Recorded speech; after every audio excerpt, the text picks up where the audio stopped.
Hi friends, இன்றைக்கி என்ன சமையல்டா என்ன சமைக்கிறதே சமைக்கிற மூடே இல்லை. என் ஹஸ்பண்ட் ஊருக்கு போயிட்டாங்க, நானும் பாப்பா மட்டும்தான். அதனால் என்ன சமைக்கிறது தெரியல. சும்மா ஒரு 100 ரூபாய்க்கு சிக்கன் வாங்கி வச்சுருக்கேன். இதை வச்சு சும்மா அப்படியே ஒயிட் ரைஸில் போட்டு பரட்டி சாப்பிட்ற மாதிரி சிம்பிளாக ஏதோ எனக்கு தெரிஞ்சதை வைக்கிறேன். வாங்க, அதுக்கு பேர் வந்து நீங்களாக வச்சுக்கோங்க. ஆயில் ஊற்றிக்கலாம். ஆயில் நல்லா காஞ்சிருச்சு. கொஞ்சமாக சோம்பு போட்டுக்கலாம். எப்பயுமே எல்லாம் போட மாட்டேன், அப்படியே சிக்கன் மட்டும் போட்டு போட்டு பரட்டி வச்சுடுவேன். சரி, இன்றைக்கி சமையல் ஒன்றும் இல்லையே, வேறு வேலையும் இல்லை, அதனால் இதெல்லாம் போடலாமே போட்டு கருவேப்பிலை போட்டுக்கலாம்.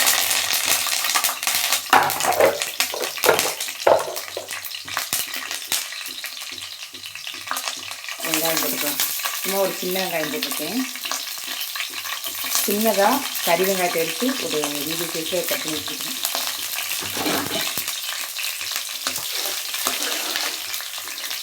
சமையல் வீடியோ போட்டு ரொம்ப நாள் ஆகி போச்சுன்றதுக்காக சரி போடலாம், இது யாவுதுன்னு போட்டுக்கிறது.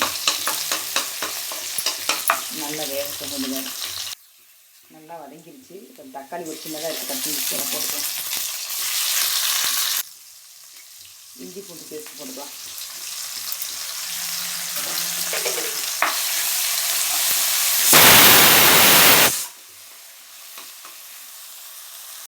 நல்லா வதங்கிருச்சு. இப்போ சிக்கன் போட்டுக்கலாம். சிக்கன் நல்லா கொஞ்சம் நேரம் வதங்கட்டும், இல்லைன்னா அது ஒரு வேகாமல் ஒரு பச்சை அப்படி கிடக்கும்.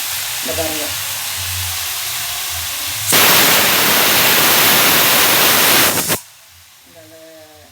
இந்த கறிக்குள்ள இருக்கிற இந்த ரத்தம் மாதிரி இருக்குது பாருங்கள், இதெல்லாம் நல்லா போகும் வரைக்கும் நல்லா வதங்கணும். அப்போ தான் கறி உள்ளேல வேகல் அடி எலும்பு சுற்றி வேகாமல் பச்சை வச்சு கிடக்கும். கொஞ்சம் நல்லா வேகட்டும். கறி நல்லா வெந்துருச்சு. இங்கே பாருங்கள், நான் சொன்ன மாதிரி அந்த எலும்புக்கிட்டலாம் அப்படியே ரத்தம் மாதிரி இருந்துச்சு. அது எல்லாமே கலர் மாறிடுச்சு பாருங்க, கலர் மாறிடுச்சு. இப்போ வாங்க பொடி போட்டுக்கலாம். அடுப்பை சிம்மில் வச்சுக்கலாம். இங்கே பாருங்கள், இதுக்கு வந்து சிக்கன் பொடி தான் போடுறேன். இதுலேயே உப்பு எல்லாமே இருக்கும், அதனால் வேறு எதுவும் நமக்கு போட தேவையில்லை. சிக்கன் பொடி மட்டும் போட்டுக்கலாம். போட்டு சிம்மிலே வச்சோம்னா நல்லா அது ஒரு கிரேவி பதம் மாதிரி வரும். நம்ம ஒயிட் ரைஸில் போட்டு சாப்பிட்றதுக்கு நல்லாயிருக்கும். அதே மாதிரி ரசம், சாம்பார் எல்லாத்துக்குமே இது நல்லாயிருக்கும். நான் இப்போ வந்து வெறும் ரசம் எதுவுமே வைக்கல, வெறும் ஒயிட் ரைஸ் மட்டும் தான் வைக்கிறேன். இது செஞ்சதுக்கப்புறம் எப்படி வருதுன்னு பார்க்கலாம். அந்த உப்பு எல்லாமே சரியாக இருக்குது. கொஞ்சம் நேரம் சிம்மிலே இருக்கட்டும், நல்லா வேகட்டும். ஒரு 5 நிமிஷம் இருந்தாவே இது போதும், நல்லா வெந்து வந்துடும். நல்லா கிரேவி பார்த்து பார்ப்போம். நல்லா வெந்துருச்சு. இப்போ அடுப்பு ஆஃப் பண்ணிக்கலாம்.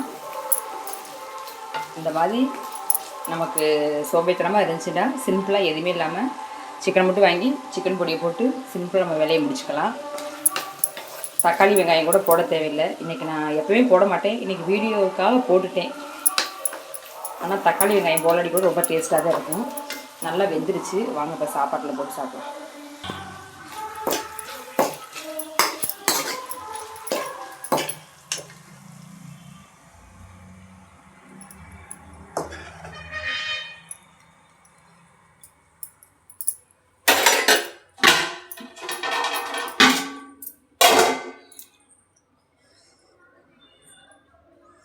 ரொம்ப அப்படியே சூடாக கொதிக்குது, தொடவே முடியல.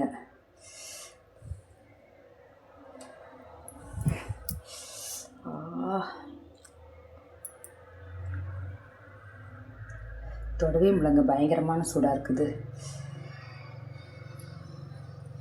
இந்த மாதிரி பிணைஞ்சு சாப்பிட்டு பாருங்கள், ரொம்ப டேஸ்ட்டாக இருக்கும். உண்மையிலே ரொம்ப டேஸ்ட்டாக இருக்குது. உப்பு எல்லாமே சரியாக இருக்குது. நிறைய அள்ளி கூட சாப்பிட முடியல, அந்தளவுக்கு சூடாக இருக்குது. இந்த மாதிரி நீங்களும் செஞ்சு சமைச்சு சாப்பிட்டு பாருங்கள். உங்களுக்கு வேலை மிச்சமாகும், குழந்தைகள் நல்லா விரும்பி சாப்பிடுவாங்க. ஓகே, பாய். சுடுது, ஐயோ அப்பா தாங்க முடியல. சரி, ஓகே, பாய்.